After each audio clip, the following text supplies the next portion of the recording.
Hey everybody. Just for clarification's sake, I just want to let everybody know this episode was actually recorded April 19th, 2025, 6 days before my original co-host and best friend Todd Teal passed away.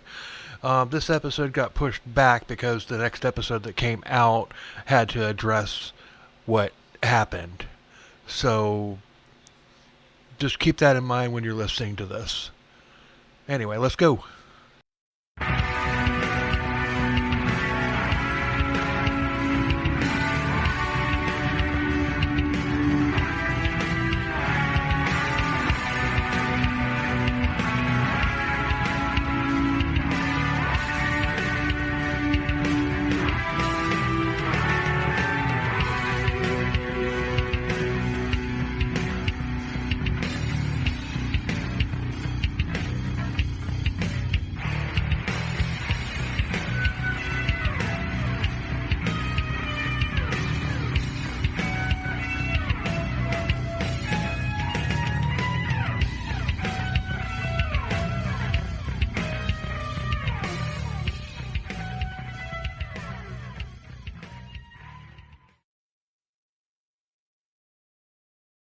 Hey, everybody.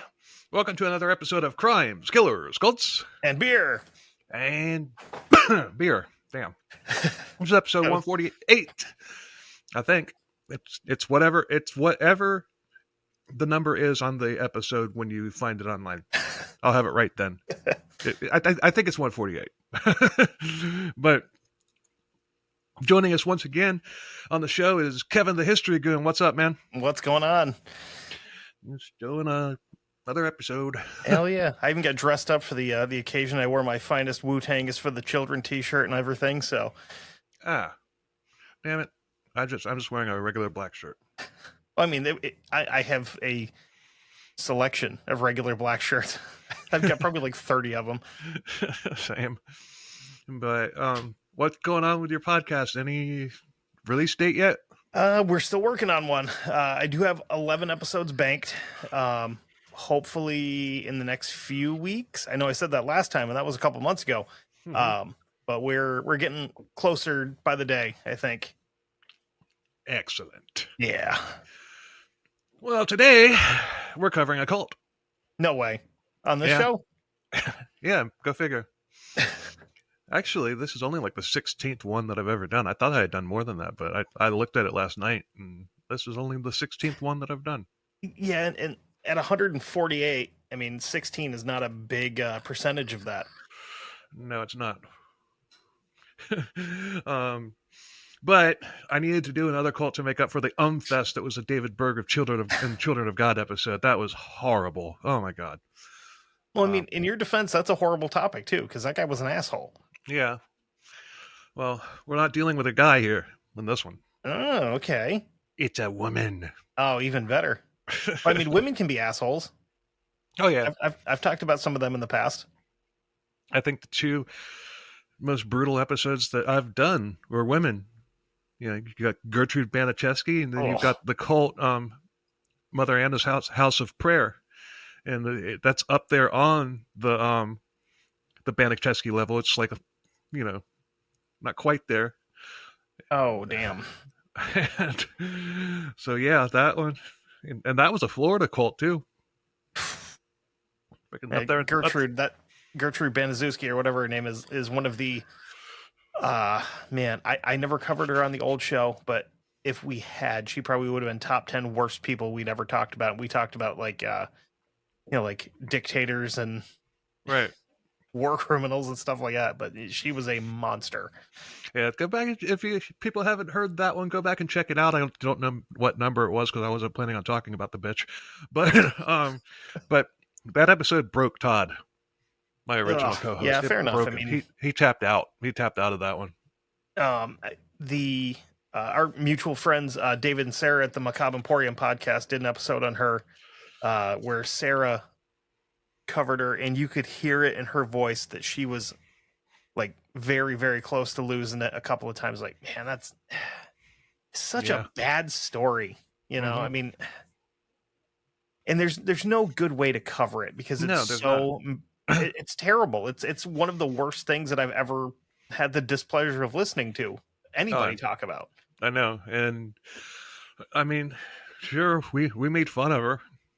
As you should. And one thing that we did on our episode that not a lot of podcasts do is delve into her backstory. Yeah.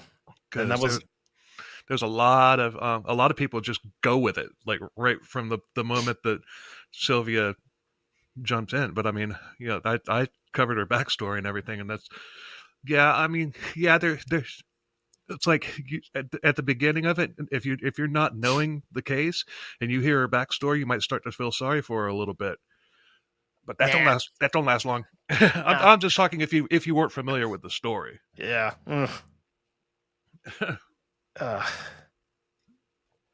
Not often do I ever not ever would I call a woman the C word to her face. She's one of them. Mm-hmm. Definitely. Oh boy. But today we're covering the Word of Faith Fellowship. It's a North Carolina cult run by a demented woman, Jane Whaley. And notice I said run and not ran because it's still active with her still in charge of it. She promised deliverance and salvation, and all you have to do is submit to and endure beatings, hobbyist medical procedures, psychological abuse, and the most draconian list of do's and don'ts that you've ever heard of. Hobbyist medical procedures. Yeah, think Anthill Kids, but not quite that bad. Oh, okay. So no axes and feet, I'm assuming? No. Okay. But unnecessary surgeries. That's fun. Yeah. But psychological abuse, not the least of which would be her screeching as she delivered her doomsday messages. I mean, she's a screecher. Yeah. So, not quite female Jim Jones, but not too far off when it comes to the delivery. Yeah, and I got a little bit of interesting information that I'm going to put in at the end of this episode. It's really, it really puts it into perspective. The cult, it's all spread like a disease all around the world. Places like Brazil, Scotland, Sweden, etc. Damn. Ghana. And Jane Whaley was not the daughter of a preacher man. She was the daughter of a plumber. Taking the Dusty Roads, the Dusty Roads approach. Yeah, and she grew up in rural North Carolina, and after graduating college, I'm guessing she went to college. It didn't really say, but she became a math teacher. But not long after that, she received the calling of God into ministry. So with no background in ministry whatsoever, in 1979, she and her husband Sam, who actually was an ordained minister, they converted an old steakhouse in Spindale, North Carolina, into a church. A steakhouse, you say? A steakhouse. Nice. This place used to be an Outback. I don't think Outback existed in 1979. No more Bloomin' Onions, just Bloomin' cult members. Yeah, I don't think Outback existed in 79. Could have been a Bennigan's. I've never been to a Bennigan's. Yeah, cool. I mean, it's just like any other Fern bar out there. I mean, it was probably the original Fern bar. I mean, we don't have anything up here. I mean, we had a Ponderosa for a minute, and then that turned into a ground round, and then it burned down, and now it's a car wash. Everything's a car wash now. Oh my God. We have so the city that I work in has got like less than 10,000 people in it. I would say considerably less than 10,000 people in it. And we've got like a dozen car washes, 4 tire shops, 2 Starbucks, 4 friggin' Dunkin' Donuts. Oh, so at least there's no line at the car wash. No, but there is crackheads at the car wash. Oh, every lovely. Single one of them. Lovely. Yeah, that's great. Here, I'll use my bucket. I'll charge you less than the machine would. Oh, no, they don't even want to work. They just want your money. Oh, okay. They don't even walk up with a thing of bottled water and a sponge. Nope. They work shifts at the corner by the grocery store, out pretending they're homeless. But gotta love the system here in the great state of Vermont. Yeah. Yeah. It was a non-denominational church, not non-denominational church. And of course, all of these are. And she and Sam decided that she would be the one to take the lead, although I think it was more her being coercive and insistent and screeching at him that made Sam want to give her what she wanted. Just shut up, please. Damn. All right, fine. Just it's yours. do it. Just do it. Just stop shrieking at me. If it'll get you to shut up for 5 minutes so I can go to the bathroom, go for it. Yeah. So once Jane took over, Sam's role was basically to be a yes man and be quiet while Jane did all the heavy lifting. That's kind of like the Tony Alamo cult. Which one was he? Was he the multi-level marketing guy? Mm-mm. It was the Alamos, the rhinestone jackets that came out in the 80s. Oh, okay. Yeah. Yeah, I'm actually working on an episode about them, but it's taking me a long time because there's an awful lot there. And the book that I got is like 400 pages long. So, yeah, that one will come around eventually. It'll probably be a 2-part episode. Yeah, that's a lot of work. Yeah, but she did know how to talk and command an audience, which was what allowed her to grow her following. And before too long, she had crammed too many people into that steakhouse. You know, most steakhouses only have like a fire marshal code of like 150 at the most or whatever. We got people sitting on decommissioned deep fryers and hanging out at the counter and shit, doing drive-through sermons.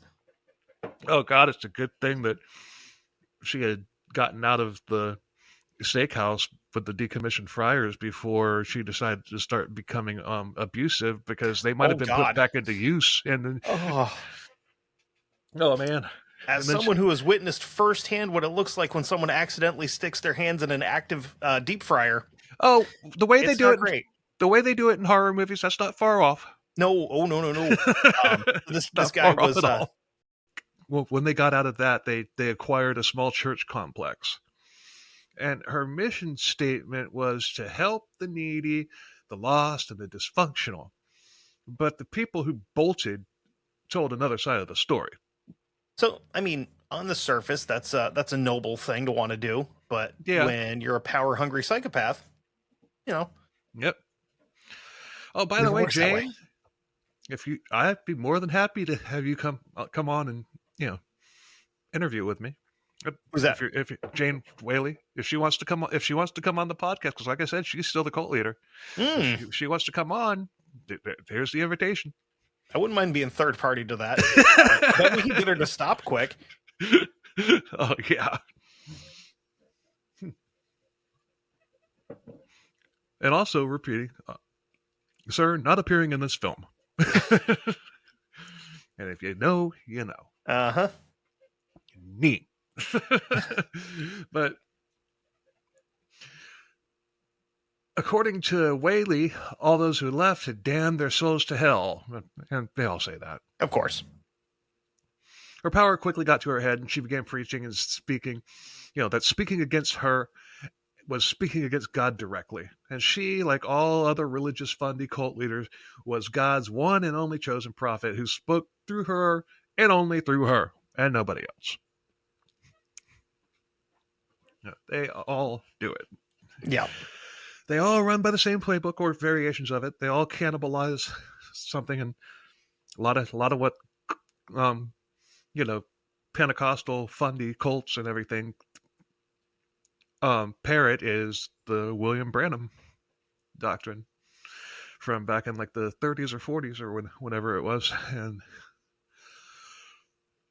so I'm sure he's in hell saying, "Look, see, they're all doing everything they can to come down here with me."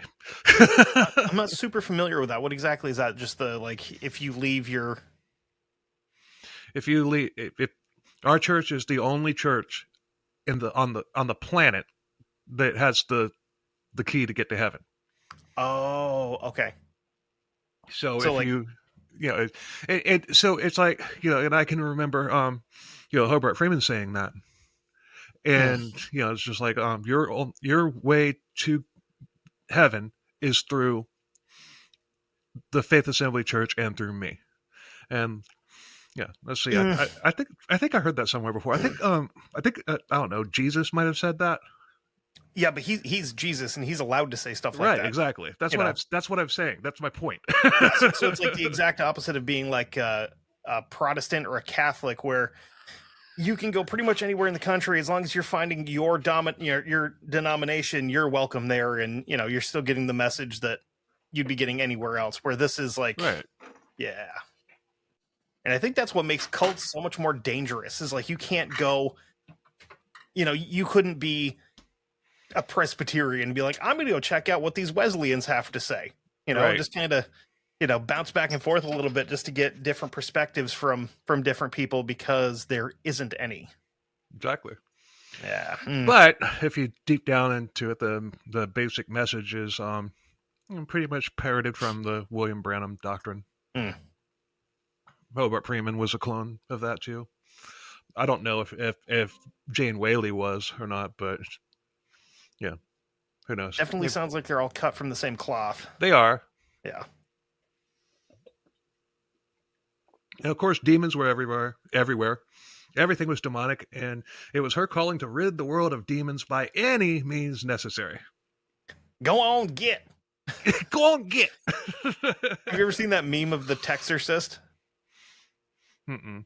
Maybe it does kind of sound familiar. Yeah, it's like this little hand-drawn thing of what's her name from The Exorcist, and she's like Reagan. crawling across the ceiling, and this dude with a big mustache and like a 10-gallon hat and the suit, like looking like an oil baron, just like pointing at the door. Go on, get.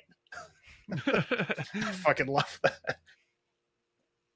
But the church at the time, was not open to the public.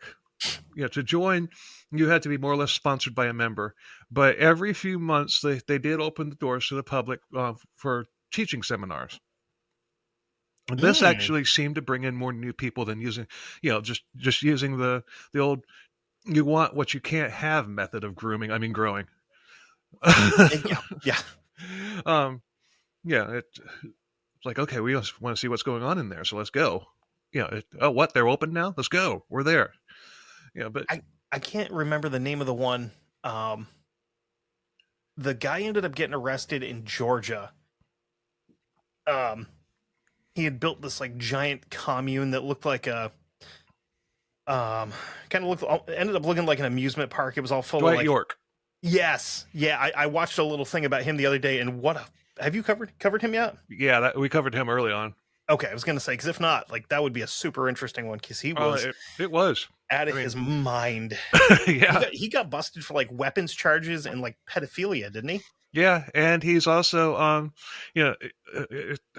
bringing a bunch of black people into rural Georgia dressed as frickin' movie star cowboys. Yeah, with the big frickin' belt buckles and the 10-gallon hats and all that stuff, and they're black people walking around, and trying. Because he actually thought that that's how they were going to blend in. Right. It's like I've been to like North Georgia, and I don't think I saw a single cowboy hat anywhere. I don't think you're quite far enough west to start hitting cowboy hats. I mean, at that point, you're still like. But then they became Native Americans. Oh, okay. And then they became like Egyptian. Yep. Yeah, that's what kind of stopped. And some of the robes and stuff that he had, I'm like, dude, you look like a fucking wizard out of a bad movie. What are you doing? Oh man, I don't know. Some of these pastors in like churches and stuff like that, like Methodist Church specifically, they come out in these robes that look like a costume that was bought at like a Spirit Halloween or something. Mm-hmm. It looks so ridiculous. Yep. I was driving through town today, and they had some kind of mass going on at the Catholic Church, which I would have thought would be tomorrow, being Good Friday, but what do I know?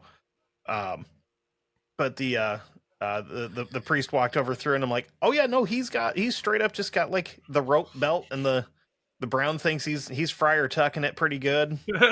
He waved. He's a super nice guy. I've met him a couple of times in town. He's a good dude, but it's like, yep, he's got the whole thing going. But demons affected everything. How you walk, how you talk, how you dress. Demons cause sickness.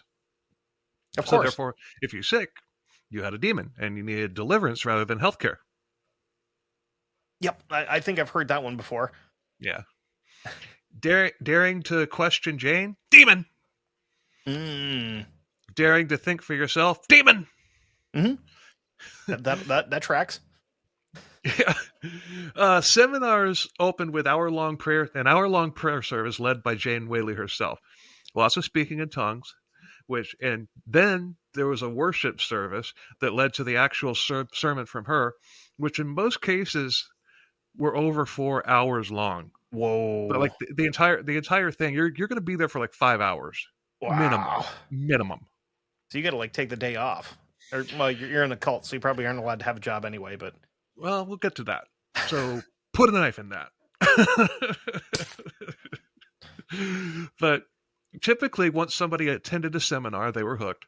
Because lots of love bombing, lots of I mean, they're putting on the show for these potential new recruits and everything. They're not, but then, I mean, then they would show you a little bit of their true colors, which I'm about to get to shortly. That's like the equivalent of some high school kid being recruited by a college to go play football or something, and they're just like, "Hey, here's all the cheerleaders that are going to show you around the school and stuff. Think you want to go here? You still really want to go to like Eastern Michigan?" I don't think anybody wants to go to Eastern Michigan. No, I don't think you go there on purpose. Not to play football, at least. Or South Detroit, which is Canada. I'm Canada adjacent, so I shouldn't talk too much about that. I've been right next to the Canadian border in upstate New York. Yeah, I'm about 3.5 hours from there, but it's not even the fun part of Canada. It's the French section. So lots of these people were from far away, and it was spun that God led you there from wherever you were because he wanted you there. And once you were in, you had to separate yourself from anything and everything that was deemed worldly, which, of course, was everything. Yeah.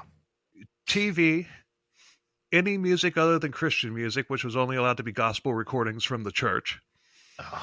Children weren't even allowed to play outside because they might come into contact with non-believers. But this wasn't all at once. I mean, it was gradual, and it was on a case-by-case basis, too.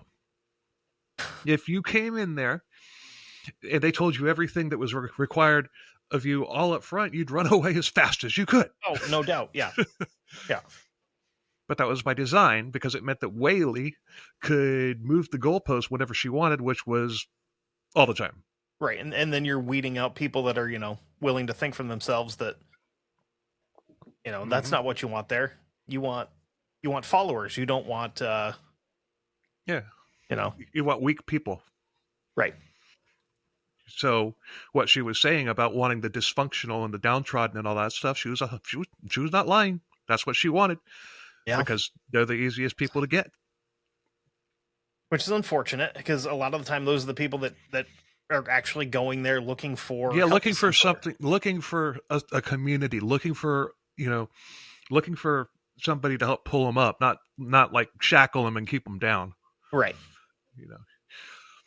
There was a list of 145 rules that had to be memorized if you were accepted in.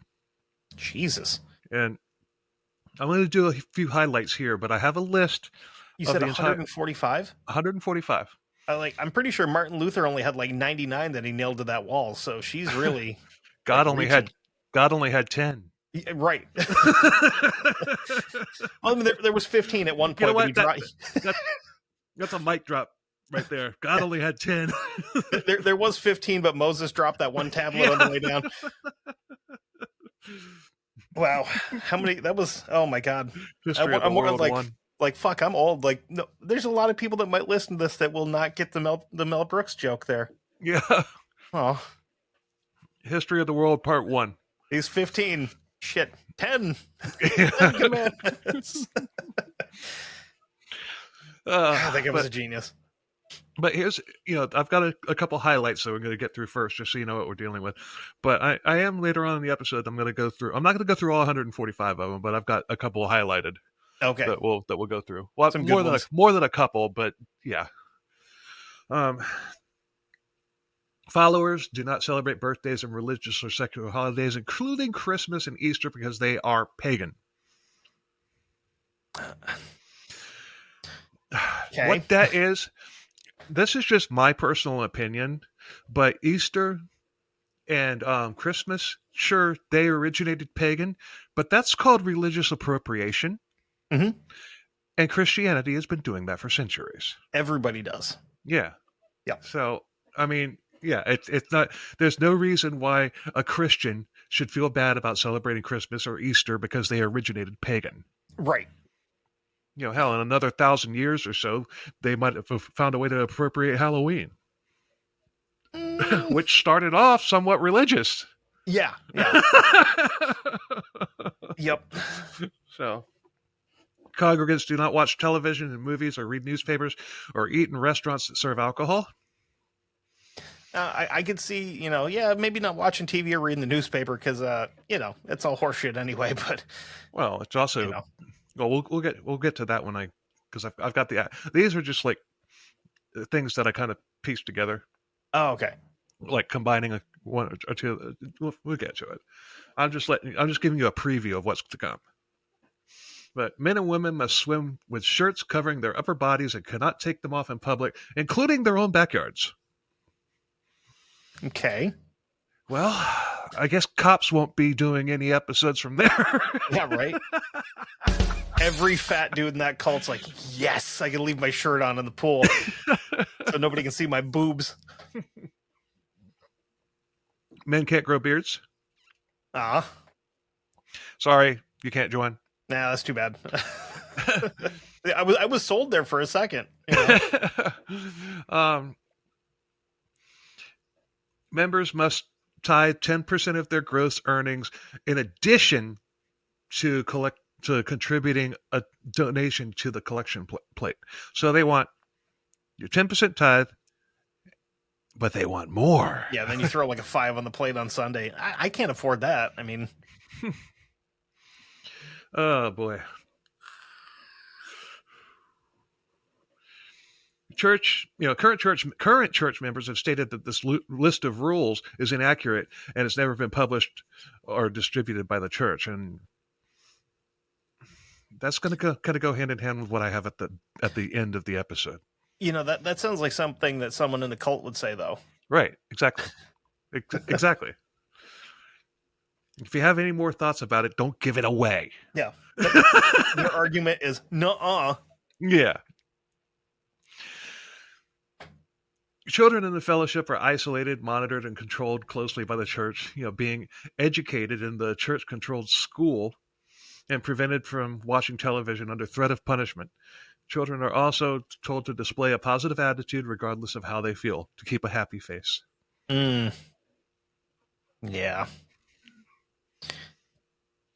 Don't Homeschooling. like that. Initially, homeschooling was prevalent because people were taught that public school was full of demons. So Whaley got the bright idea to start a school. Maybe.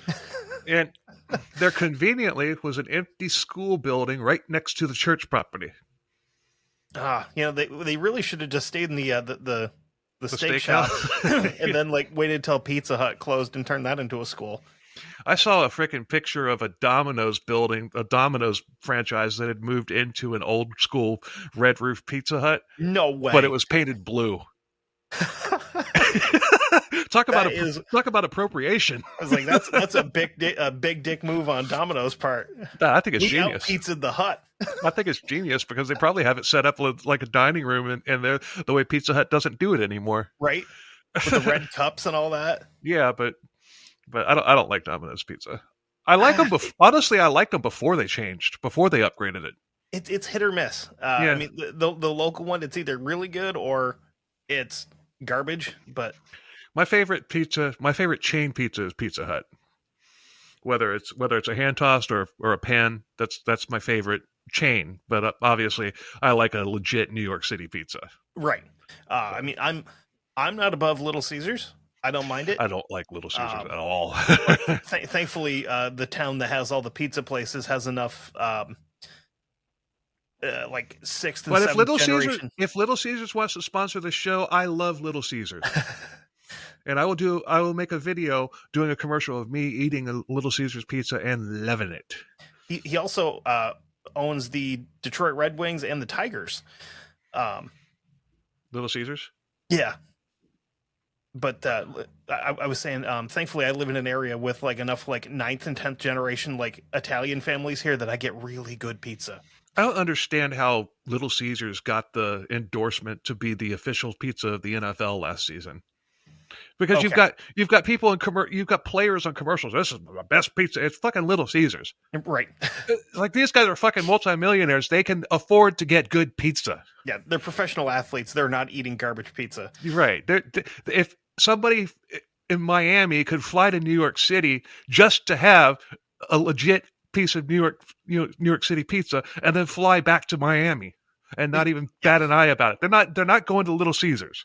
The only one I can see legitimately being like, no, I'll eat Little Caesars is Rob Gronkowski. But he's just a bro. Like he's a goofball, man. Exactly. I love that guy. He's the dude that you'd be like, hey man, I got pizza. Oh, sweet. What is it? Little Caesars. Fuck yeah. Yeah, you don't see like Tyreek Hill going through the drive-thru in a Bugatti or something and getting 3 hot and readies. No. He'd be the one that would fly to New York and get the pizza, the New York City pizza. Yep. Hashtag, but I digress. Yes, worth it though. But anyway, there's that empty school building right next to the church, and she acquired it and installed herself there as the leader of it too. Of course, she did. Mm-hmm. So now she's got the kids. Great. And this made the church even more attractive for people from for people coming from far away to attend, because now the kids can learn under the hands of the prophet herself. In other words, they were isolated. Yeah, that's never gone wrong before, right? Never. Not in the history of cults. Never gone wrong. Not even in this one. That school was the only bright spot about it. Not. No. Not. Once again, if you know, you know. Lipstick on a pig is all it is. Whaley, that might be giving it too much credit, though. Maybe. Whaley usually do a quick Google search on her, what she looks like. Right. What's her first name again? Jane Whaley, Whaley. Just look at her. She looks unhinged. I didn't think about this. Otherwise, I'd have a picture ready to put up on the screen, but I forgot about it. Yeah, just push your, Jane Whaley Pastor. Yeah. Oh my. She's scary looking, isn't she? She looks like a cartoon version of Hillary Clinton. You know, you're not wrong. it's the eyes. Oh, and the hair being satirically. Yeah. Holy moly! Look at that thing. And then there's kids that are like, "Hey, look, we're happy." No, you're not. Yeah, holy cow! Look at the congregation on that one. April 15th, 2020, with 3 people in the room. What the hell? That's weird. I'd like to know the origin story behind that. COVID, maybe? That's what I was thinking, but they're demons. I'm sorry. Yeah, demons. Oh no, they gave her a child. Get that baby away. Get that baby away from her. Oh boy. She's got dogs too. That's terrible. Yeah. By the way, people, if you're Spotify will now let me upload videos, and so listeners, let me know if you wouldn't mind if I just uploaded videos to Spotify rather than just the audio, because if you do, then I can do that, and you wouldn't have to go to the YouTube page to see what we're doing right here. Man. But I know personally, as a former truck driver, I hated it when podcasts on Spotify released video episodes, especially when I'm trying to listen to a podcast at night. Oh yeah, because you have to have the screen on. Yeah, and so I mean, yeah, listeners, let us know, and I'll post a question on the socials too. But yeah, I've been thinking about that. I've been seeing that, but I know how I personally feel about it. So it's just like, if you want to see video, if I'm going to watch YouTube sitting at home, Right. But So yeah, just let us know, let us know. But Whaley usually focused her attention and brainwashing on the mothers and kids, and the husbands wound up being driven out as a result. And gee, what? I've heard that before. I was going to say that sounds about the opposite of how cults usually work. But most of the ones that I've heard of aren't run by women. It's usually guys. Faith Assembly drove my dad out of the picture. Oh my God. Because he was a threat. And the ones that were driven out and everything were threats too. They didn't like it. Just like my dad didn't like it. So damn, they drummed him out. So but the prayer sessions were the worst. There are audio recordings where you can literally hear people shrieking, seemingly in horror, begging for Jesus and begging for forgiveness. And honestly, what I was hearing reminded me of the audio that was recorded for that scene in the movie Event Horizon. Yeah, you remember like when the they hell noises? Yeah, that's what it sounded like. Just people wailing and screaming for Jesus to deliver them from evil. And you could even see in these videos small children participating with just as much intensity as the adults were, bouncing around, flailing, and writhing around on the floor. And this is what Whaley called prayer blasting. And this was done, and this was something I hadn't heard before. Although I have personally witnessed prayer blasting. That's just not what it was called. But this was done to ward off demons by screaming in the faces of possessed people and supposedly punching the demons by punching the air in front of them.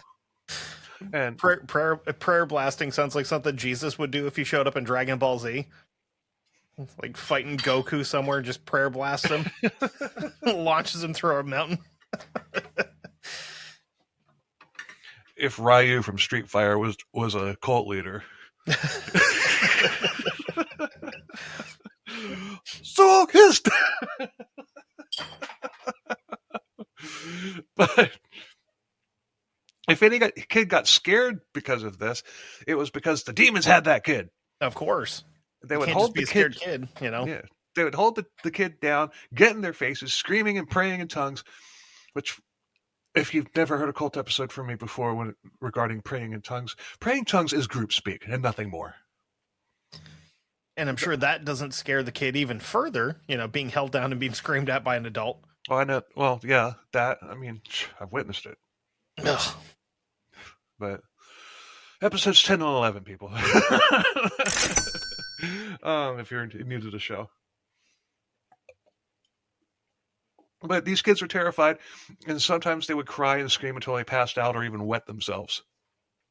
This happened to adults too. But it made more of an impact to do it to the kids, so they got a lot more of it than the adults did. But some kids got the point, though, and played along with the charade, which was, like I said, a lot of what, I can remember speaking in tongues and everything. I just played along, whatever, just to. My mom's like, "Oh, see, you feel it? You feel the Spirit of God going through you?" Meanwhile, my mom's definitely. Meanwhile, my mom's just repeating the same paragraph over and over and over that she had made up over and over and over. If God's speaking through me, why does he want me to say the exact same thing that myself or anybody else cannot understand over and over and over and over again? Unless it's some kind of incantation. In that case, I never saw anything. Yeah. And that sounds closer to witchcraft than, anything else. Dude, I never even thought about it like that, but you're absolutely right. Yep. That's going in the book. Witchcraft or demonology or some shit like that, where, but kind of the opposite reason of why you're going to church, you'd think, but what do I know? But you're wondering if this is similar to what I went through in Faith Assembly as a kid, and you're damn right it is. Very similar, at least up to this point, especially in the seminars. But so far, most of this I've either experienced directly or a version of it. Damn. Whaley didn't have a commune, so her followers had to work in order to keep her afloat. But she found a way to keep them subservient, even though they lived in their own places. Each weekday before work or school, a prayer meeting was required to attend. Each weekday? Each weekday, Monday through Friday. Church services were done twice on Sundays, and both services were, of course, 4+ hours long. Doing 2-a-days on Sunday, like football practice. Yeah, like football practice. Wednesday night was also a 4+ hour service, and Friday night was a fellowship night. Lots of people, but not all of these people, were made to work in businesses that were owned by the church's upper brass, and of course, they were paid horribly. Mm-hmm. Yeah, and they had to give 10% tithe and a donation out of what they did get. And I'm sure there was somebody watching the donations going on the plate and going like, that's not enough. Throw another couple bucks on there. Probably. You know, which I mean, extortion, whatever. So why not just add it to the list? She didn't need a commune. She didn't need one. Nope. Nope. She owned these people. Mm-hmm. Jane and Sam didn't need jobs either, but they lived extravagantly and they flaunted it. Mm-hmm. Oh, you saw, just like you saw in those pictures. This woman, that purple dress that she was wearing probably cost $10,000. Oh yeah. And then another like probably $5,000 to $6,000 a month on hairspray to keep that thing. You know. We both said hairspray at the same time. They put her in like a half helmet and just mold that shit around. Ugh. But now I'm going to get into some of these rules. Hold on. But you will be required to attend every service. If for some reason, unforeseen at this time, you must miss a service, you will be required to listen to the tape at the church. So basically, you have to come in when they're not in business and sit there and listen to the tape. Death and severe illness and surgery may be considered excused absences.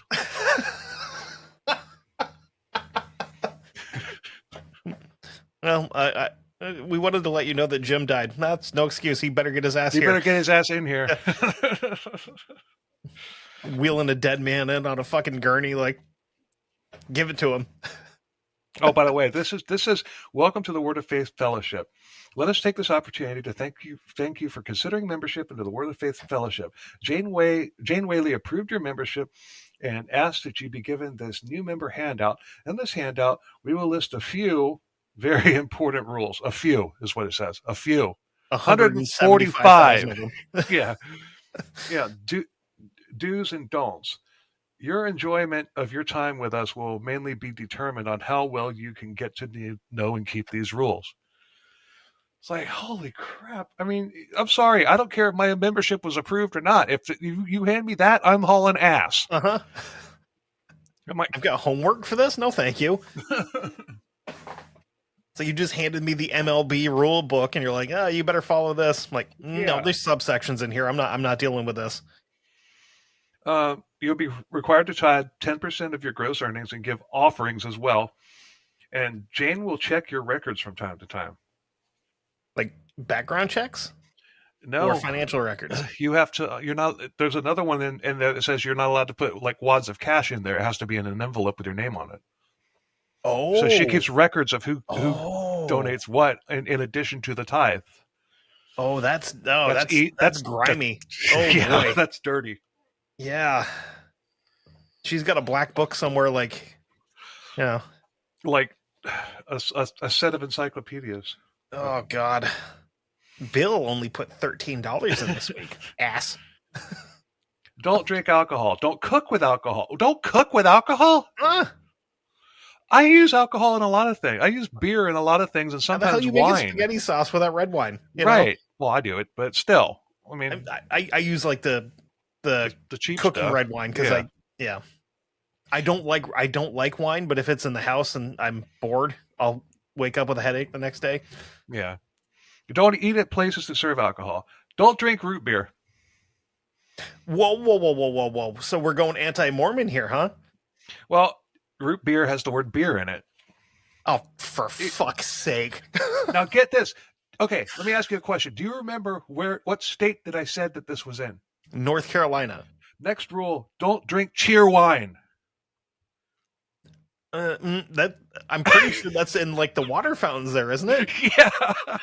I mean, I've never been to North Carolina, but I know some folks. I think it's in the state charter that you are required to at least drink it once in your life. Yeah, I've had it, and I it was have too. terrible. I didn't like it either. Oh, thank you. But still, the people in North Carolina freaking love it, just like the people in South Carolina love that freaking baby diarrhea of yellow barbecue sauce. Oh yeah, it's got cilantro in it, so it tastes like dirty soap water to me. I'm one of the lucky ones that got that genetic marker that, like, oh, you put cilantro in here, so it tastes like you didn't wash the silverware. Sweet. Okay, so this don't drink cheer wine was just one rule. There was another rule. They could have just combined this. It says don't drink diet cheer wine. Yeah, we got to specify, Yeah, don't drink. You can't drink Dr. Pepper because that would require that you're going to a doctor, of course, too. Well, that's not in here. But don't drink ginger ale. Ginger ale is great for heartburn. It upsets stomachs. You microwave it for a couple seconds. Mm-hmm. Don't smoke cigarettes. Blah blah blah. Don't read newspapers. Not even the headlines. Isolation much? Yeah. Don't listen to the radio. Don't read or handle magazines. Don't read books that are not approved by leadership. Oh, I love censorship. It's the best. Don't read your Bible too much. That's a new one that I've never heard before. But you know what that tells you? It tells you that they're twisting the fucking Bible, which is what all of these cult leaders do. Right. And as somewhat of a a reformed atheist myself, I can tell you that, like, you listen to people like complain about it, and then you read it and you go, it doesn't really say what you're saying it does. Right. You know, you're kind of full of shit. You're just trying to, you know. But then, don't take notes during the services. Yeah, I could see that, because then you could go back and catch them on some bullshit. Yep. Yeah. Don't get up to use the bathroom during a service. 4+ hour-long services, don't use the bathroom. We've only been recording for an hour, and I'm like, eventually I'm going to have to. Same. Let's get through these, and then we'll take a break. No. I'm good now. I'm just saying, like, I couldn't imagine, like, 6 hours are like, nah, you can't piss. Yeah. Well, you're drinking water, and I'm drinking beer, so. Yeah, I mixed in some, I got into the heavy stuff. I got me a orange vanilla Coke, too, that I just polished off. Coke is probably a sin, too, because it sounds like cocaine. And it used to have a little bit of a minuscule amount of cocaine in it back in the day. Yep. Don't close your eyes while singing. You could give over to a religious devil. That's a real weird one. Yeah, it is, because I am a singer, and sometimes, especially when I'm trying to hit something in my upper range, I will close my eyes. Yeah.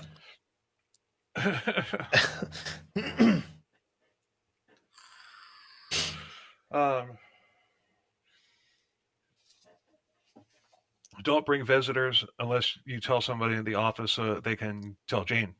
Of course. Don't complain when the offering plates are passed more than once in a service. More than once? Yeah. You got me working less than minimum wage and you want it more than once? Yeah. Like, well, I gave you a $50 bill. That's all I brought with me. Here it is again.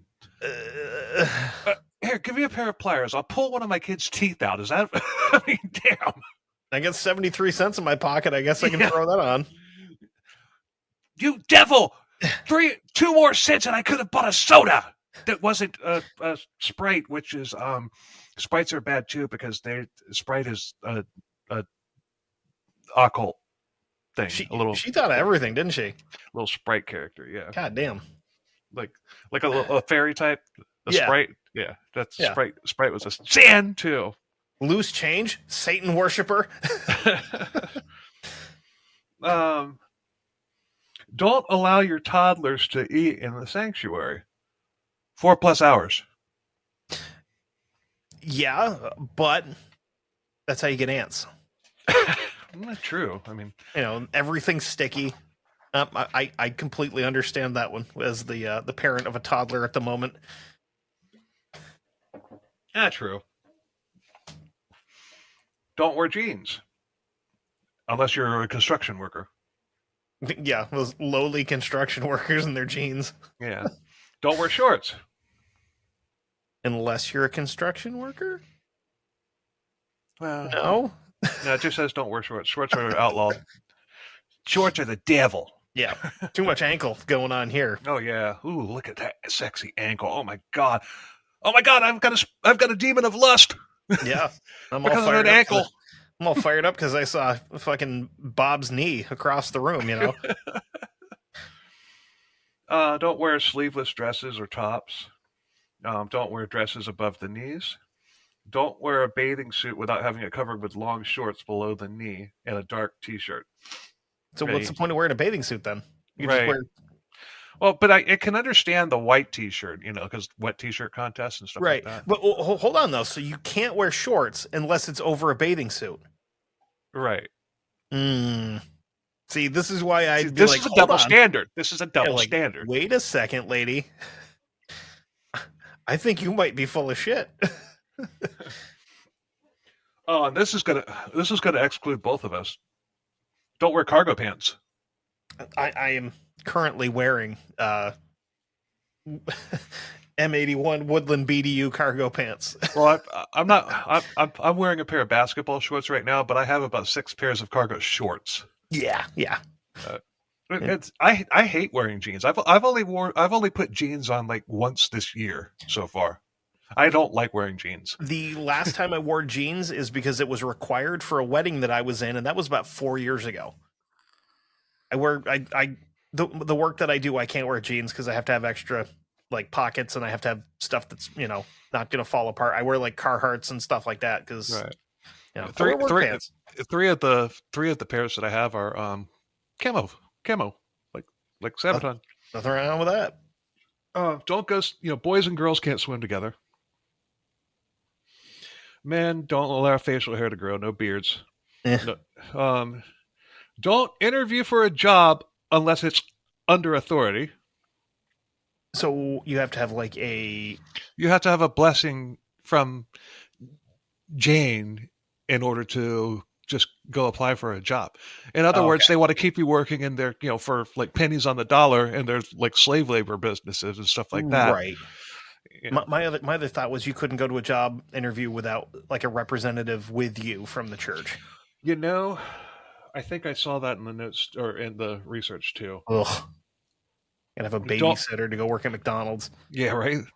You'd probably be making more at McDonald's than you would by working, even at a freaking, I don't know, construction company owned by one of their upper brass. Right. And of course you can't work at McDonald's because he was either a Catholic or a Protestant. So. Oh, good. Yeah. Good point. I didn't know that. You can't work at Burger King because there's only one king, but you're not allowed to read about him. Yeah, but you're not allowed to read about him. Yep. And Wendy was a redhead. And it doesn't specify how much too much reading your Bible was. It says don't read your Bible too much. It doesn't specify what too much is.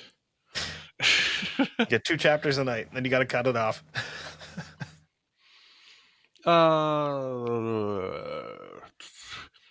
Don't accept a job unless you check it out under authority. So I got hired. We need you to start tomorrow. Hold on, I gotta call Jane. Jane, I got her voicemail. She's out at the office right now. I can let you know tomorrow. All right. Sorry, we need somebody. We need somebody to start tomorrow, not let us know tomorrow. So yeah, you applied for the job. So we regret to inform you that your application has been denied. We needed somebody that brought lunch with them to start today. Right. Don't make plans to go to college unless you have Jane check it out.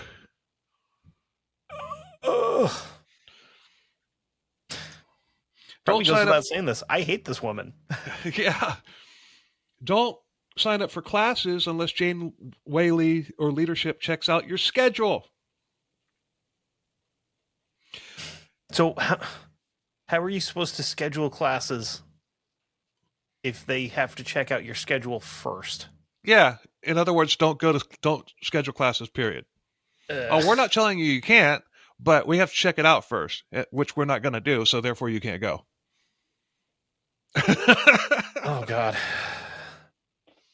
And this thing is still going, huh? Oh, yeah. I'm not going through all of them. I'm probably not even going through half of them. Oh, no. I mean, like the organization itself. Oh, yeah, it is.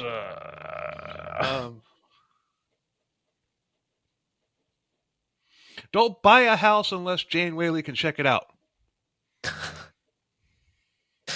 You have to try to explain that to your real estate agent. Is this your wife? No, it's more complicated than that. Yeah, it's complicated.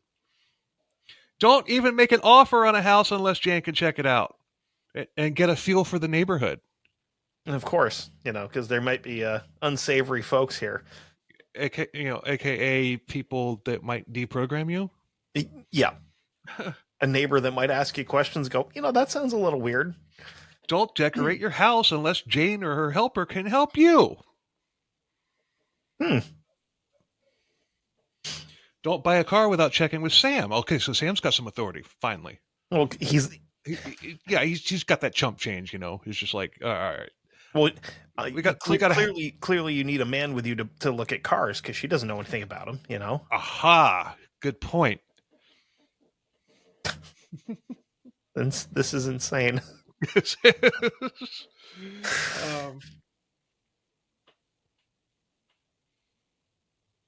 Don't sell a car without checking with Sam first. Yeah, I mean he wants to Kelly Blue Book it to make sure you're not going to get hosed. No, he wants to jack the price up so that you can make that big old donation. Don't get major repairs done without checking with Sam. Huh. Now this one is weird, but at the same time, a lot of the variations of these were shit that was like basically enforced when I was growing up. But this one sticks out. Don't buy insurance without checking with the approved church source person for insurance. Now, that's just they had an insurance agent that was part of the upper brass. That's what that tells me. But I can remember as a kid, there was this one insurance company. I can't remember which one. It was one of the big ones. And their logo, they had something, was supposedly something satanic or something. And you weren't allowed to have insurance. And if you joined, you had to switch insurance companies from that. And that was before they told you that having insurance at all was a sin. What the hell? Yeah. I'm trying to think of what insurance company that could be. It might have been State Farm for some reason, but there's nothing. The three circles? Yeah, they probably they found something. Oh God, I'm gonna have to ask somebody about that. Let's do a State Farm logo satanic. Oh, really? Was that it? That's got cars and a cornucopia on it, but oh, so maybe it wasn't State Farm, and maybe I'm just Mandela affecting it. I don't know, but I swear that kind of rang familiar to me. But all right, you want to hear some crazy shit? I mean, if I didn't, I wouldn't be here, right? Don't plan a vacation or time away with your family unless you check it out with Jane. Okay. So does she have to go scout the location first? Well, I'm thinking more along the lines of, I'm sorry, Jane's not here right now. I guess you can't go see your your daughter's I guess you can't go see your grandkids' 6th grade graduation or something like that. You don't get to go to Maine this year because she didn't go check it out first to make sure Old Orchard Beach isn't full of Satanists and demons. We wanted to go to Daytona Beach. Daytona Beach is the devil. It is literally actually the devil. It literally actually is the devil. And but our entire family lives there. Well, then they'd have demons. Yes, You can only go if we get to the prayer blast all of them and go with you and prayer blast all of them. We're gonna prayer blast you from here. And we'll do it at the end of the fucking boardwalk. Satellite prayer blasting during spring break. Oh, I'm sure that'd go over real well. This woman's head would explode if she walked out there during spring break. No kidding. They're not even wearing bathing suits. Or during bike week. But I mean, she would talk to the wrong person, and her head may actually explode. Oh man, Hell's Angels. Oh, and then I didn't even go there. I was just thinking bike week in general. There's demons all over the place. They're even advertising it on the back of their jersey, on the back of their vests. There's some 300-pound dude with a ball peen hammer waiting for her at the door. I heard you don't like us. Oh boy, here we go. I'm almost done, but yeah, I mean, it just. I'll say that at the end. Let's see. Don't assume you can go to a funeral or a wedding of a family member without checking it out with someone from the church or having somebody from the church go with you, a chaperone. That is wild. I mean, yeah, because they could be getting married in a church, and we can't be having that now, can we? No, my actually, yeah. Well, I mean, it's definitely going to keep somebody from trying to come at you and deprogram you. Uh-huh. So,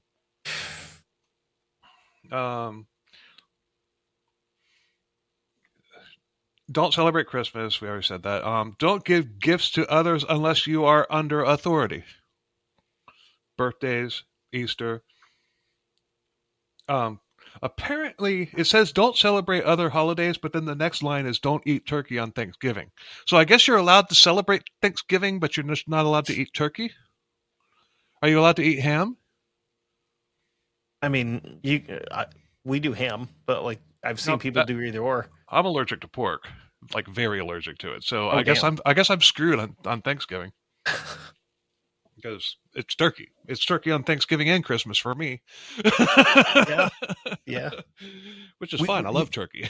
We'll occasionally do a big beef roast for Christmas too, which is not bad. I haven't found the perfect recipe that I really like yet for beef. But don't go hunting. Do fish, I guess. Huh? You can do fish. I could. You know. But I like turkey though. I like to eat turkey. But you can't eat turkey because it's a Muslim country, and that's also evil. Don't celebrate wedding anniversaries.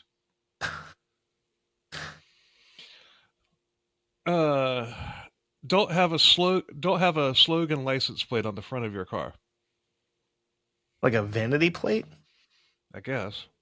Huh. Don't buy or drive a race car. Like a Mustang or a Camaro or something like that. Well, what are all these 50-year-old men gonna do? Oh man. Don't play games on the computer. Erase or delete the games. Don't play games on your cell phone. Erase or delete the games. Don't own or use a Game Boy or any other handheld electronic game device. What? Don't play with regular playing cards. Don't play hide and seek. Really? Don't play Monopoly. That's a good rule of thumb, though, because Monopoly can get out of hand pretty quick. This is true. I don't think I've ever finished a game of Monopoly in my life. It goes from tabletop to table turning. Yeah. Don't play football. What the hell's wrong with football? I love football. Football is the devil. It is the devil. Don't ride in the back of a pickup truck. Safety. Well, that is safety. That is a safety issue. Yeah. Yeah. So I'm assuming they don't want migrant workers in this church either, because right. They got to get from one place to another, and they got it happens. I've seen it. Don't play ping pong. Well, sorry, Forrest. Yeah, no. you can't come in, Forrest. So I walked away. I started running.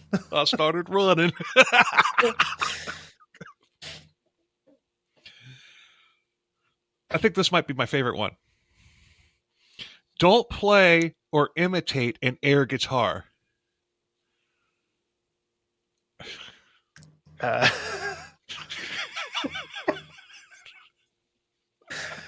you play or imitate a real guitar? I'm gonna get there, but just for the sake of the video, let's both do some air guitar. I went bass. Okay. Well, again, because I went guitar, so.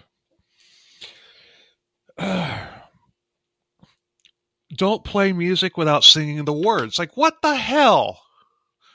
I'm not the best at singing and playing at the same time. So does that mean I can't be a lead singer?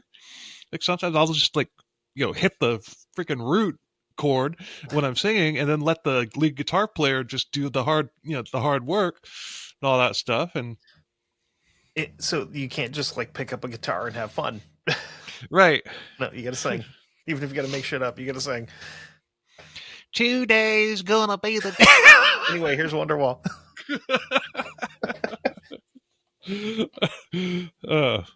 Well, wait, no, Wonderwall wouldn't work because it's not Christian music and it's not like gospel from the church. That's true. Don't whistle. Sorry, Guns N' Roses. Patience is out. No Scorpions. No Scorpions. When the change is out. Don't let children make animal sounds. Oh my god. We're wrapping up here. So not the episode. We're wrapping up the list. So. It's probably not with these guys, but back in a previous life on my old show, we covered 12 tribes, and one of their big things was kids were not allowed to pretend to be airplanes. Yeah. No, none of that. None of that. Devil. Yeah. These people. To hell. Devil. Yeah. Oh my! I just had the worst thought ever. Kids can't play airplanes. And somebody leans in. Mr. President, a second child has hit the tower.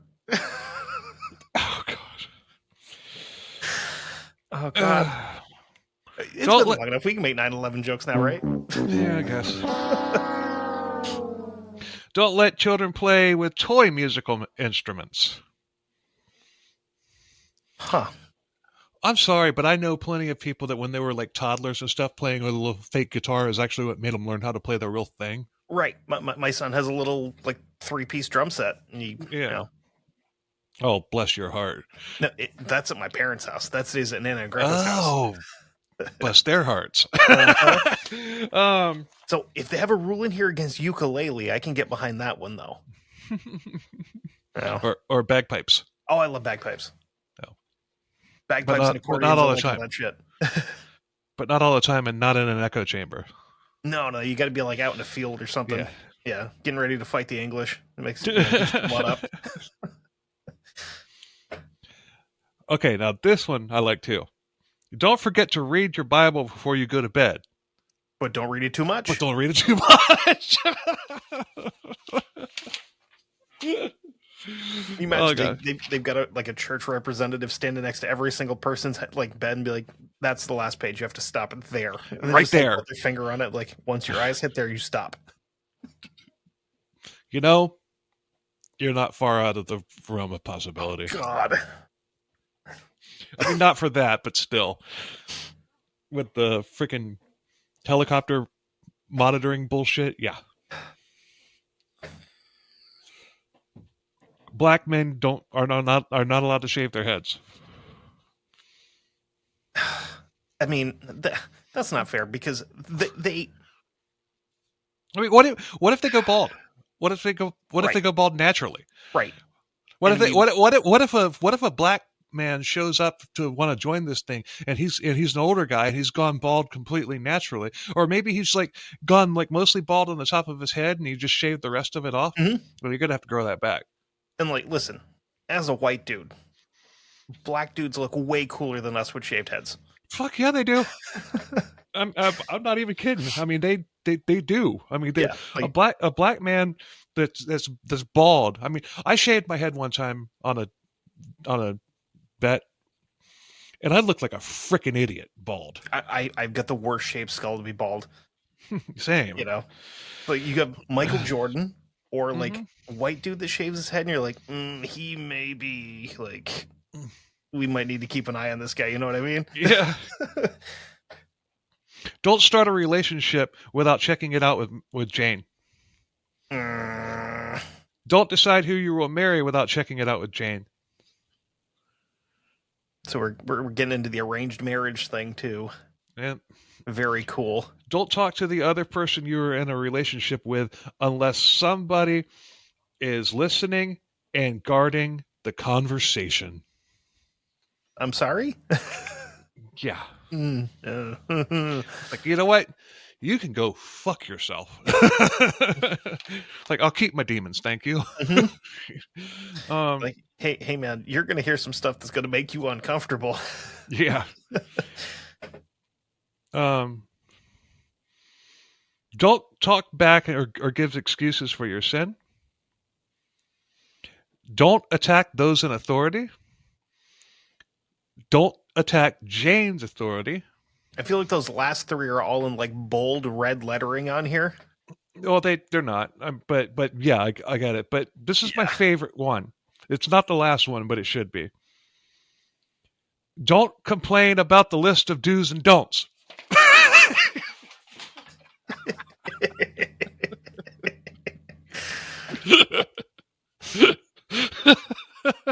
And they just like they hide that one in the middle somewhere. It's toward the end. You know, it's like that was it. That's all I got. But I mean, God. I wanted to, you know, I didn't do even half of them, but I just wanted to I picked the good ones. And I couldn't imagine what the rest of them are either. If they're just hold on. God, they've got to be terrible, just boring shit. Well, yeah, that's kind of what I went through it, and I just highlighted the good ones. So hold on. Damn it! I already turned my light off. Yeah, I was gonna say we got to get a sample of the regular nonsense, like the not fun ones. Don't have dingle dangles hanging from your rearview mirror. Again, that's safety. I mean, you'll get pulled over for that up here. Really? Oh yeah, because it impedes your line of sight. Even though they used to put your inspection sticker directly below your rear view mirror, but that didn't impede your line of sight. But having an air freshener hanging there did. Don't let children play with camping toys. Oh. I mean, we're not talking about lawn darts here. Right. No, I'm assuming that would be like, no, you can't have like a bucket to go to the beach with. Yeah. I mean, Yeah. don't own anything with Nike on it because the swoosh is the devil. Nah, I would just go with it because it's all from like child labor sweatshops. But well, yeah, that too. So don't chew gum in the sanctuary. But that would also kick everybody, like the Heaven's Gate folks, out too, because they were like, yeah, they were repping Nike big time. I mean, don't wear black tennis shoes. Mm. Don't wear high tops. I mean, it's just stuff, you know. I mean, it's just inconsequential. I picked the good ones. No Chuck Taylors, no Air Force Ones. Get that shit out of here. No logos at all. God. So, what we used to call when I was going through all this bullshit in the 80s, you could only wear what was called Bobo shoes, which were just basically generic brand shoes that you got from like Kmart or something like that. Oh, like Keds or something like that? Not even Keds. Not even Keds. Wow. Well, Keds didn't exist back then, to my knowledge. But no, just stupid looking, you know, bland looking shoes and everything. But have you ever worked in a fast food restaurant? I have. Did you have the shoe catalog, like the non-slip shoes? I did. Were they kind of like that? Where it's just like a plain, like whatever colored shoe with pretty much. Yeah, that makes sense. Yeah, we had shoes for crews, man. I get it. But it just gives you a grasp on how dominant Whaley was with her control and everything. And I'm not going to, and I'm sorry. like I said earlier, if you say, all right, welcome to the church, memorize this, I'd be like, fuck off, get the No. fuck, you just go away.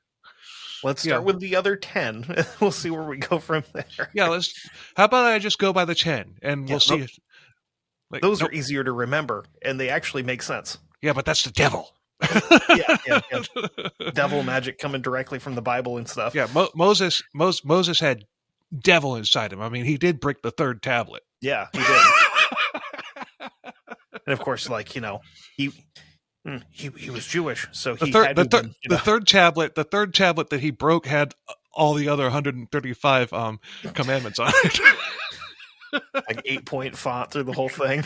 Yeah. Oh God. The 13th commandment: "Thou shalt not wear Chuck Taylors." Even though Chuck Taylors did pretty regularly, Even though Chuck Taylors didn't exist back then, but yeah. Yep. It's like that dagger scene in frickin' The Rise of Skywalker. The dagger that was built a millennia ago, but had the little stupid map in it that lined up perfectly with the wreckage of the Death Star that was in frickin' the ocean, getting corroded by salt water with like huge frickin' rogue waves and everything and all that stuff. And it lined up exactly, but it was made specifically for that time, thousands of years prior. Yeah. Probably the stupidest plot device I've ever heard of or in a movie ever. It was Disney, so therefore maybe it's the compass from Pirates of the Caribbean just built into a lightsaber. It only shows you the way you need to go. Maybe. But Whaley also insisted on being in people's bedrooms. Uh-oh. On sex, she ruled that you couldn't do it more than once a week, and definitely no more than 3 times a month. Oh, what a boring woman. Imagine your sleep paralysis. Well, demon looking like that woman with the crazy hair. It's because friggin' Hobart Freeman said the same thing, but he went so far as to say sex is only for procreation and nothing else. It's a sin to have sex for pleasure. Oh man. But that rule came out after he was basically too old and inept to do anything. So he didn't want anybody else having fun. He couldn't have fun anymore, so he didn't want anybody else having fun. And I think that there's a lot of that, similarities with this too. Yeah, I mean, not to be too crass, but I wouldn't sleep with that woman. No. She would have to pay me at least 6 figures. Oh, man, I don't know if I'd do it for that much. I would. 6 figures? Shit. Yeah, I mean, Start a business with that? Well, you'd have to give a bunch of it back, though. Nope. I would have a contract. Hit it and quit it and just leave the church. Yeah. But I'm opening a Pizza Hut. Or a Ponderosa. I'm buying the old steakhouse. I'm going to actually open a steak restaurant there. And I'm only going to let people in here in bathing suits. Call it Daytona Beach North. Demon Steakhouse, and it's just regular people hanging out. No, you buy a Hooters franchise. Oh, yeah. Yeah. You can probably go on the cheap now because they're going bankrupt. Or a Twin Peaks. I've never been to one of those, but I've heard good things. I haven't been, but there's actually one in Lakeland now, and I've never been to one, but I've heard that their wings are better than Hooters, but their waitresses look just as good. Interesting. Yeah. I'm gonna have to go check that out. Not something that we have here because we have nothing here. But really, they made it a point to say that you should go, should be able to go 3 months at least without having sex and be happy with that. And there is only one position allowed. Take a guess. Missionary through a sheet.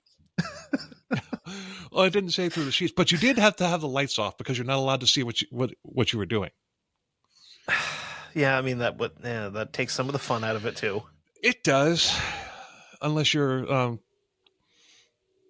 leave with somebody at 2 a.m. From a bar when the lights come on. Yeah, and you don't want to see what you're going home with again. You got to do the coyote trap thing. Yeah. Chew your arm off in the morning.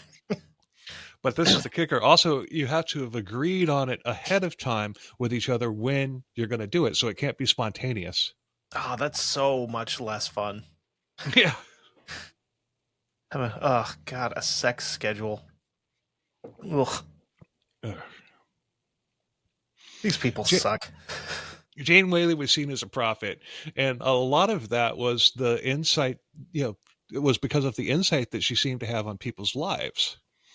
Well, she did, and the insight was from snitches. Mm, the she rats.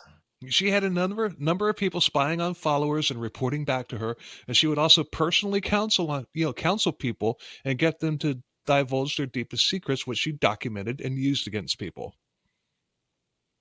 What a scumbag. Yeah. Because if you broke any of these rules, there'd be hell to pay, and in many cases there would be blood.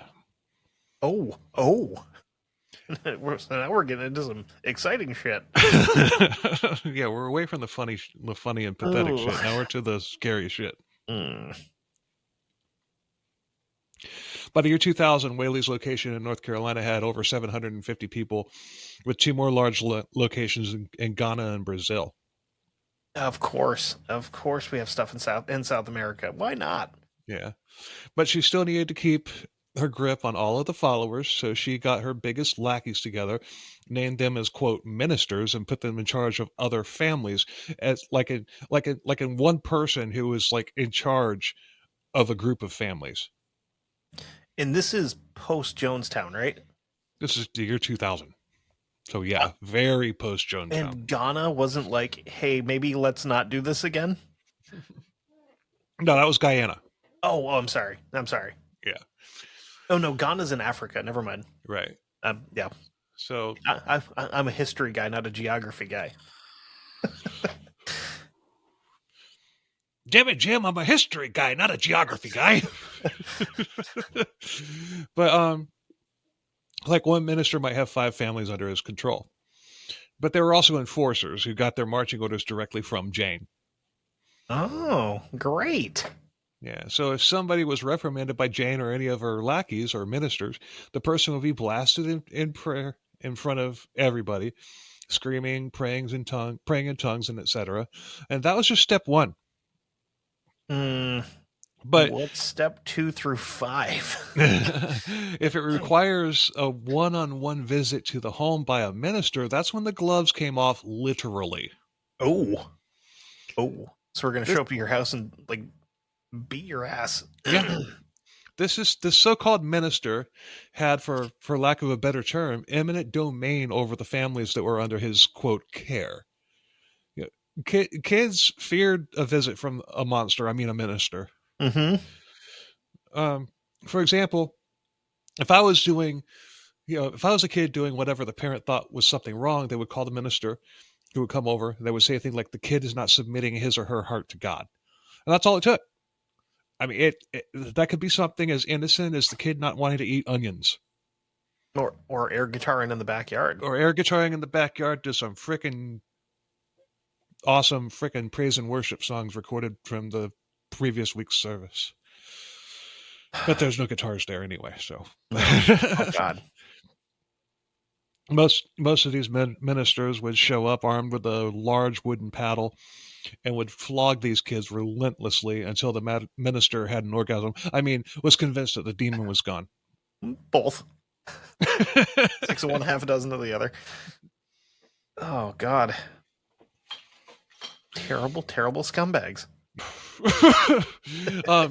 One woman who went through this as a kid endured a beating that lasted well over 4 hours.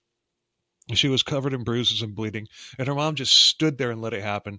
And when it was all over, all she said was, "The minister beat you to a pulp. You better not do that again." And this was the norm.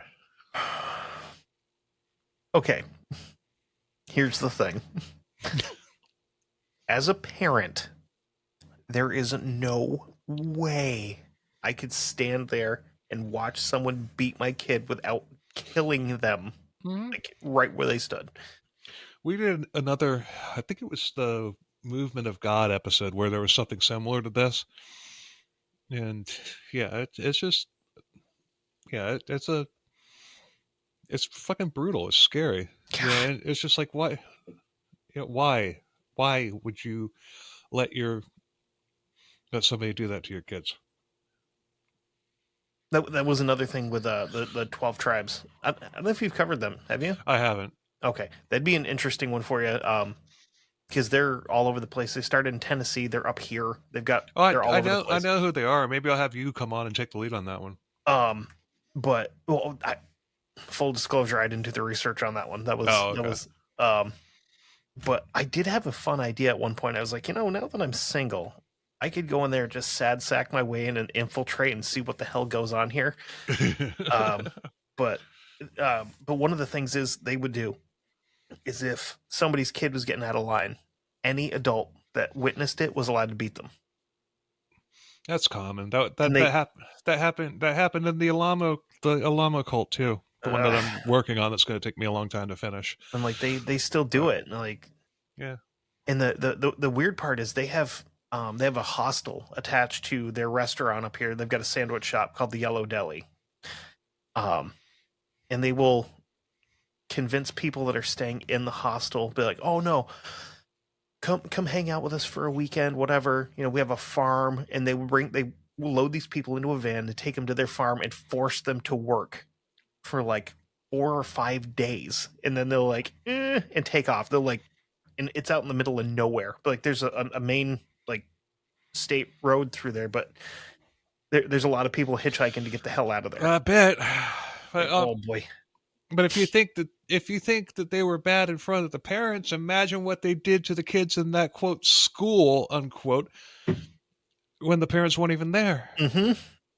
Obedience to everything was required, and if one kid got out of line, the entire class was lined up, taken to the principal's office, and flogged one by one. Other like times, basic training. When your buddy screws up, everybody pays for it. Yeah. Other times, but this is kids. Yeah. Other times, kids would be instructed to gang up on one kid and pray for them, pray blast them, and slapping around, beating the shit out of them, screaming at them and everything in their faces and stuff like that. It wasn't uncommon for a kid to leave for school perfectly fine, come home bloodied and bruised.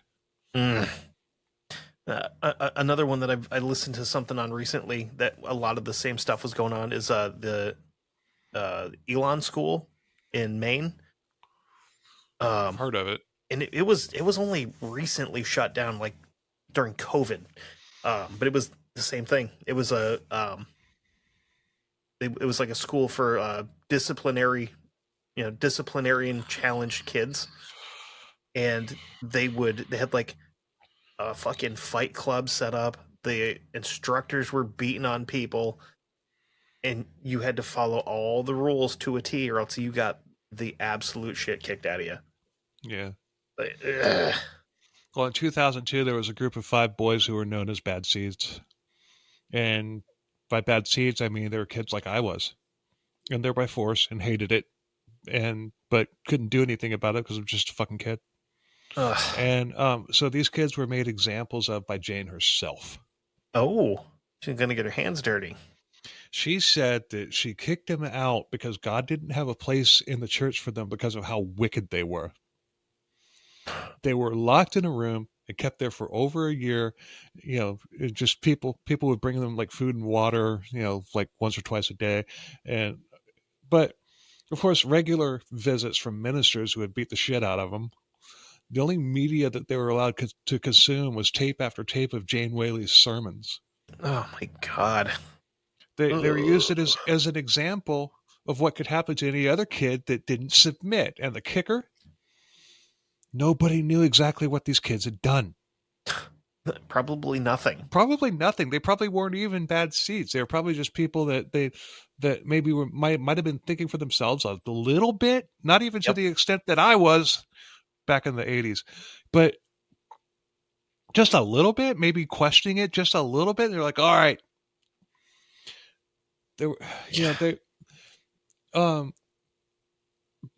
But this abuse wasn't just doled out on the kids. The adults got it too. But with the adults, it was more for healthcare. Okay. Adults not going to let you sit there and beat the shit out of them. Oh, yeah, that's true. That's fair. Unless you're in the anthill kids. Yeah. Then your buddies are going to help beat the shit out of you. Right. But if you were sick, you had to go to a minister for your health care. they determined what was best for you, even though they very well could have been working the McDonald's fryer before joining the cult. Yeah. Not literally. I mean, you No. you had to have a little bit of medical background, but not much. Yeah. I took a course once. Huh? I took a course once. Yeah. I know CPR, sort of. I've been to doctors before, so I kind of know what they do. That's my experience. I also have terrible handwriting, so. Yeah. But one young lady went to a minister with foot pain. The minister poked and prodded at her foot and said that her Achilles tendon was too tight and that he would have to loosen it. How is your Achilles tendon too tight? Have you ever heard of that ever in the entirety of your life? We've got to loosen your Achilles tendon. I've never heard of having to loosen it, but I have heard of it as a reason for somebody not playing, like, Achilles tightness. But that's more. Yeah, it's something that you just kind of have to rest. It's something that you only hear about the Achilles tendon in like sports injuries and stuff like that. Dan Marino, for example. Right. And then he came back after he recovered from his surgery and freaking had his best year ever. Yeah. But still, to loosen it, we have to do surgery to loosen the fucking thing. No, you don't. No. You stretch it. Oh, God. Yeah, you do. You do freaking like, therapeutic stretches and stuff like that. Because the first thing that's coming to mind is that scene from Pet Sematary. Oh. Yeah, with the scalpel underneath the bed. Hostile. Yeah, that too. Yeah. But they actually did some sort of surgery on her foot, and her healing process was rough.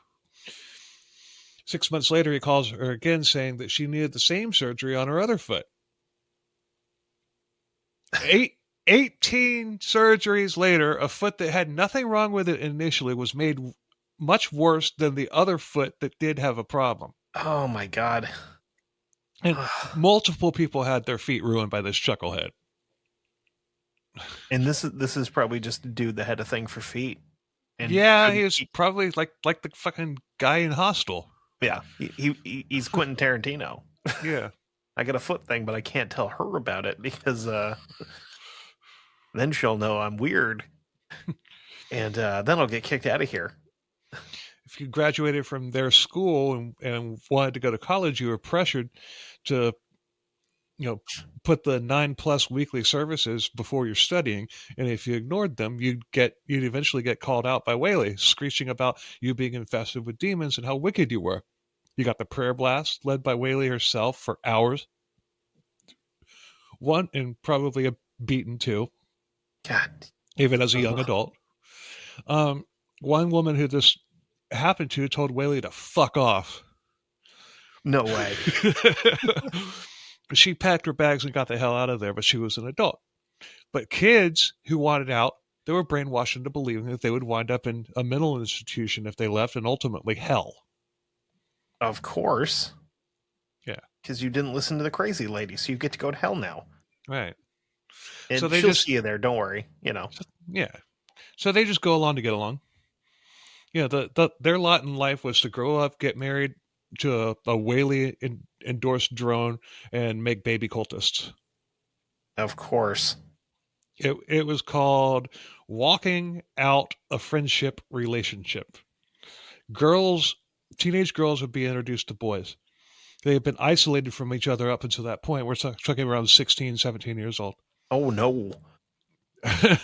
But in one case, a new member came in with a teenage son.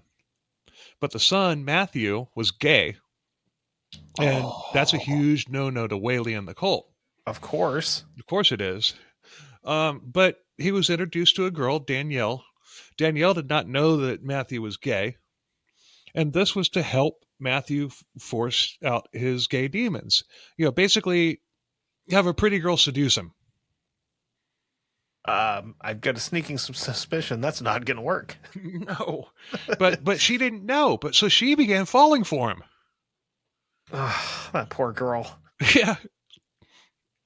The ministers decided after a couple years that therapy wasn't working, so they called him one time for extra prayer.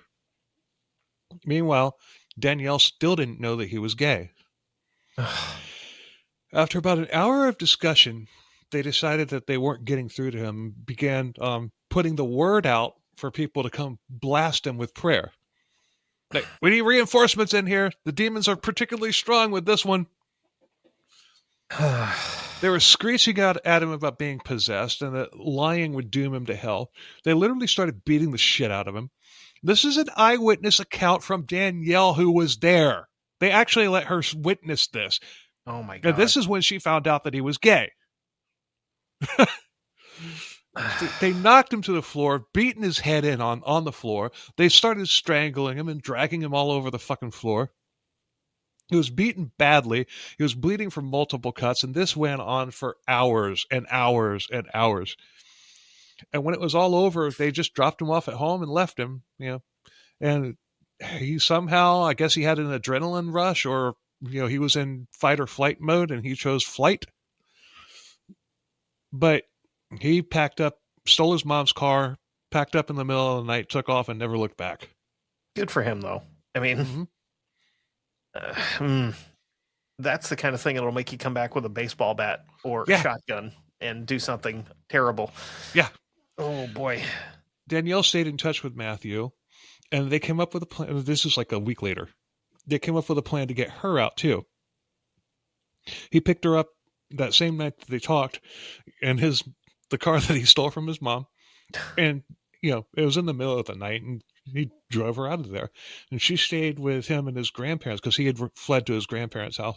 She stayed with his grandparents until she was ready to branch out on her own, and they stayed friends. But Matthew decided that he wanted to sue the cult, but Jane Whaley had friends in high places, and despite Matthew's case and multiple allegations of abuse from adults and children, the charges would be dropped. Two of the upper brass of the cult were DAs. Of course. Several more were policemen. The best Matthew could do... we're talking about the Spindale, North Carolina. We're talking about a place that probably had a population of maybe 5,000 when they came in, and now they're bringing in, at this point they're like 750 people strong. That is a good percentage of 5,000, especially when you're bringing in people that are able to get influence. Mm-hmm. Yeah, she's got that town in a fucking stranglehold. It still does. What was it? Om Shinrikyo, the Japanese cult? Yeah. People in their Senate or whatever. That's dangerous. That's more dangerous than a regular cult. Well, shit, they got into fucking chemical weapons attacks and stuff like that. Yes. Yep. They built a fucking AK-47 factory. Yeah. Which, as a gun guy, building those from scratch is not easy. But that's tricky. The best Matthew could get from his imprisonment, torture, and everything else would be, all they would charge the abusers with, ministers, was misdemeanor 1. But Matthew was persistent. And there was a new sheriff in town, and this time it was not Dick Darwin's cousin. He took the case seriously, and 5 ministers were indicted for the assault on Matthew. Among the charges were aggravated kidnapping and assault.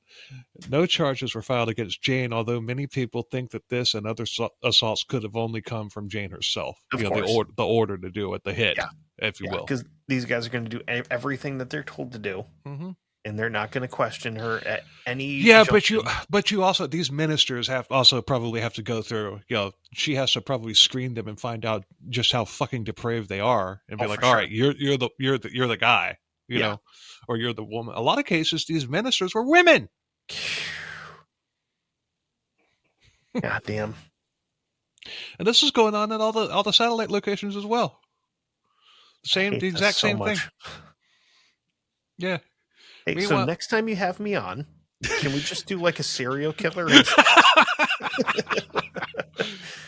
This is my first cult episode of the end. I'm like, I don't like it here anymore.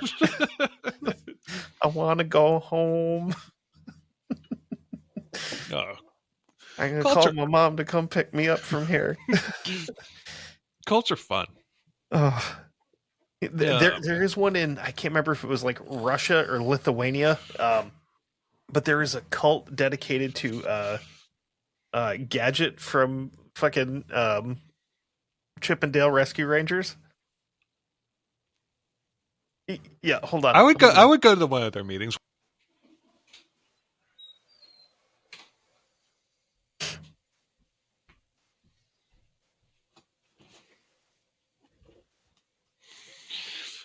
Oh, look at that! Uh-huh. There's a Russian cult devoted. You know, I think I've heard of this. I Hold think on. I've heard of this. I don't know if there's more pictures on this one or not, but there is definitely.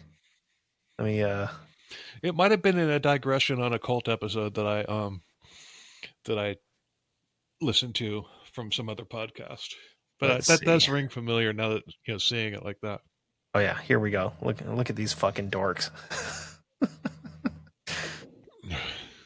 Dressed up like fucking Tom Selleck or Harrison Ford. Oh yeah. These people have the body mass of like sickly cats. I don't think that that's so much a cult as much as like maybe like furries and stuff like that, or the bronies. Yeah, either way, like I'm okay if it all went away. Yeah, same.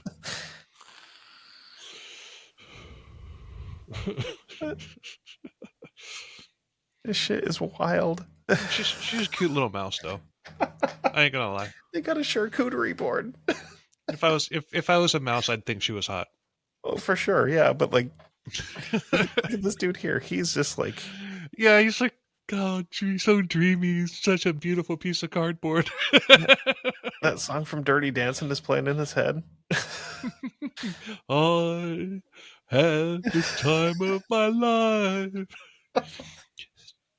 Squeak, squeak, squeak, squeak, squeak, squeak, squeak, squeak, squeak. And homeboy here in the turtleneck is just here for the sandwich tray. That'd be me. It'd be like, wait, you guys have sandwiches? And okay, cool. I can do without the weird cartoon mouse shit, but Yeah. But meanwhile, more and more cultists were being brought up on charges. Like I said, there was a new sheriff in town. 4 got busted on unemployment fraud. Business owners would have their employees claim that they had been laid off, but kept them working anyway while collecting their unemployment money. Oh, what a scumbag. Yeah. One minister that was charged said that Whaley had given her stamp of approval on the scheme.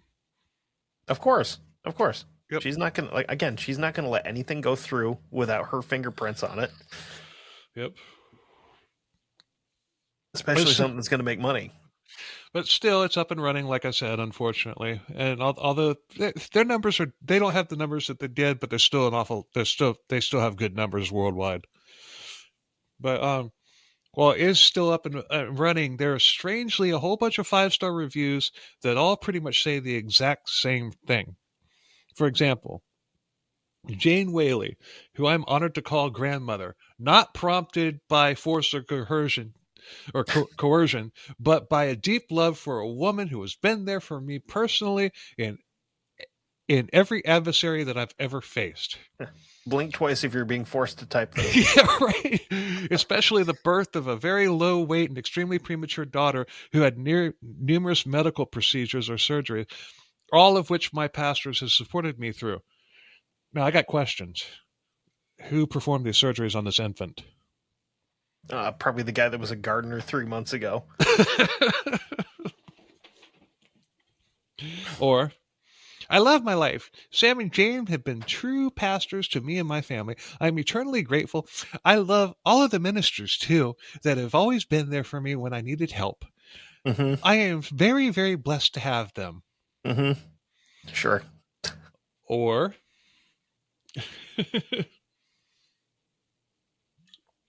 there could not be more loving, caring, and godly people than the people in this church.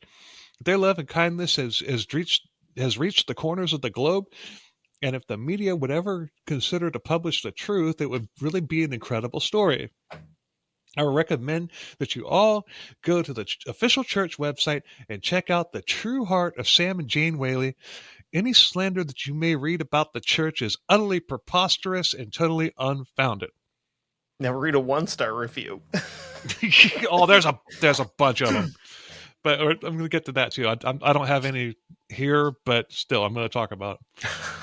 But one of them says, beware of the Cooper family and their lies. So I looked them up, and it said the Coopers were the first entire family to bounce at the exact same time in 2014. And they're also one of the first to speak out against the cult.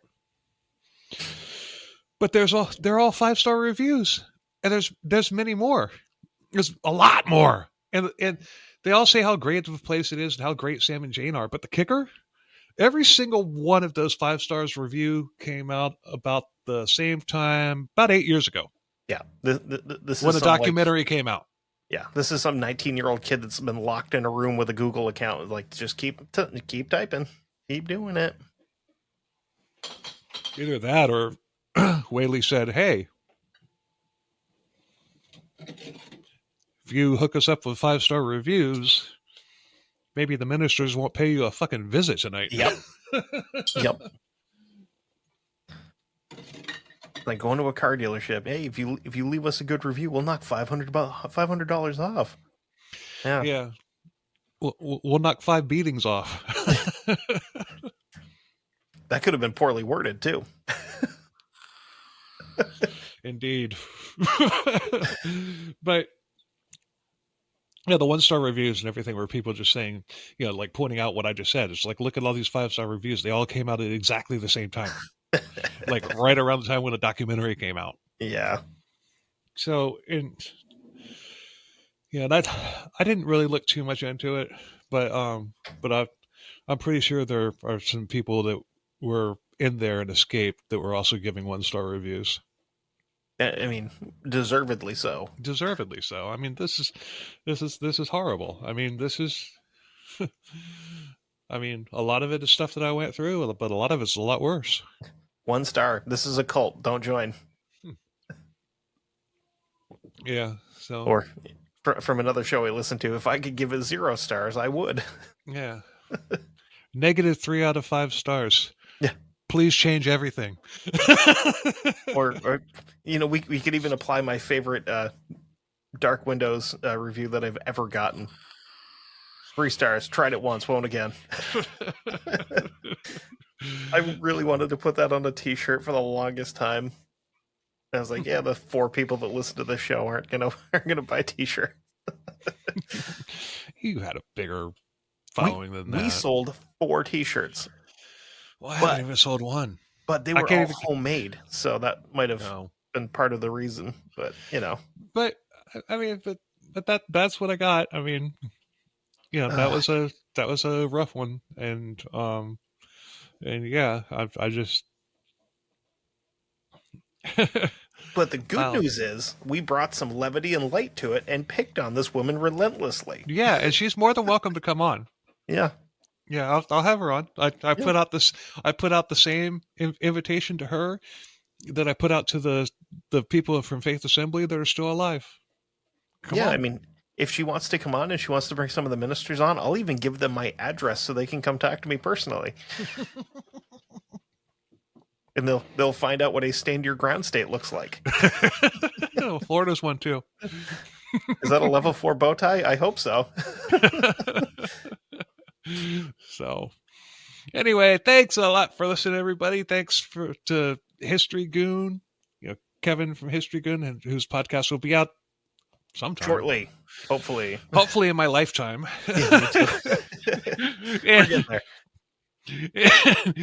If you like us, tell a friend. If you hate us, tell an enemy. And until next week, later. Bye-bye.